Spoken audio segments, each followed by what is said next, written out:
The smell of coffee, frying bacon, the sound of a river moving slow through the trees. It was a Sunday morning in April 1862, a quiet stretch of Tennessee woodland, a place called Shiloh. It means peace. In just 2 days, more Americans would fall here than in the Revolutionary War, the War of 1812, and the Mexican-American War combined. The nation was about to learn a brutal truth. This war would not be short. The Union had momentum. Under Ulysses S. Grant, federal forces had pushed deep into the South. Fort Henry, Fort Donelson, Nashville, all fell. Now Grant turned his eyes toward Corinth, one of the most critical railroad junctions in the Confederacy. If it fell, the South couldn't move men, couldn't move guns, couldn't move food. Grant moved his army to Pittsburgh Landing along the Tennessee River. He was waiting for reinforcements. He believed he had time. He didn't. To the south, Albert Sidney Johnston watched the situation slipping away. If Union armies combined, he'd be overwhelmed. So he made a decision. Attack first.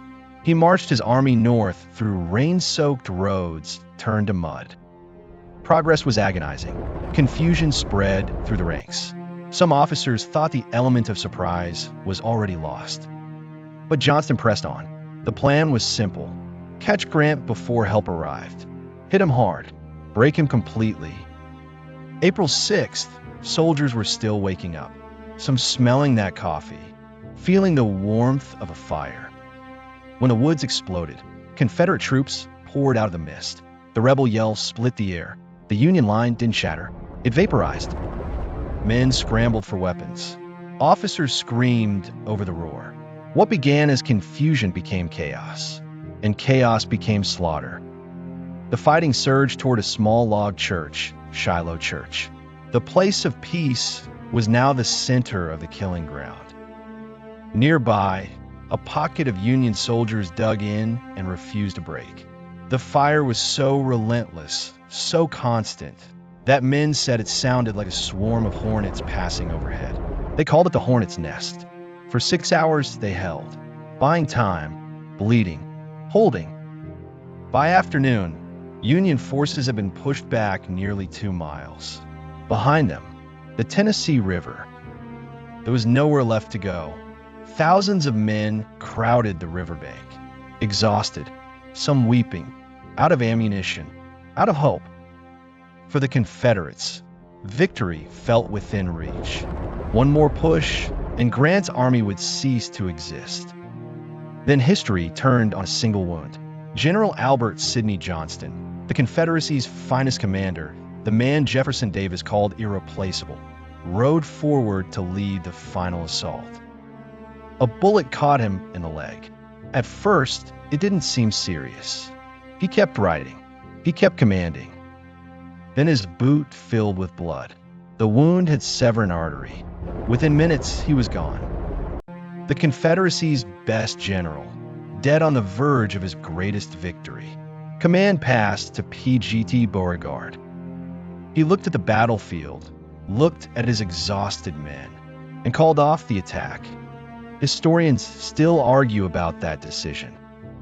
Was it caution? Exhaustion? A fatal miscalculation?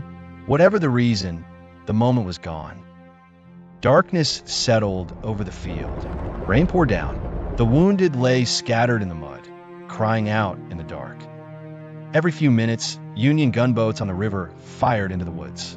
Boom! Then silence. Lightning lit the sky, revealing the full horror of what had happened. Under a tree, soaked and exhausted, William Tecumseh Sherman found Grant. "Well, Grant," he said, "we've had the devil's own day, haven't we?" Grant took a slow drag from his cigar. "Yes," he replied. "Lick him tomorrow, though."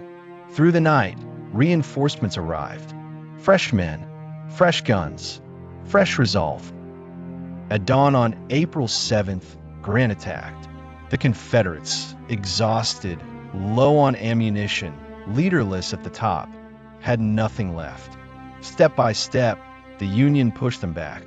By afternoon, The Confederate line was dissolving. The retreat toward Corinth had begun.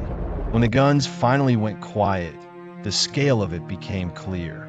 Nearly 23,000 men killed, wounded, or missing in 2 days on one patch of Tennessee ground. Shiloh didn't end the war. It changed what the war was. The generals who walked off that field were no longer the same men who had walked onto it. They had learned something the country hadn't yet accepted: that this would only end through total, grinding, merciless war. No quarter, no shortcuts, no mercy. The place of peace had become a prophecy,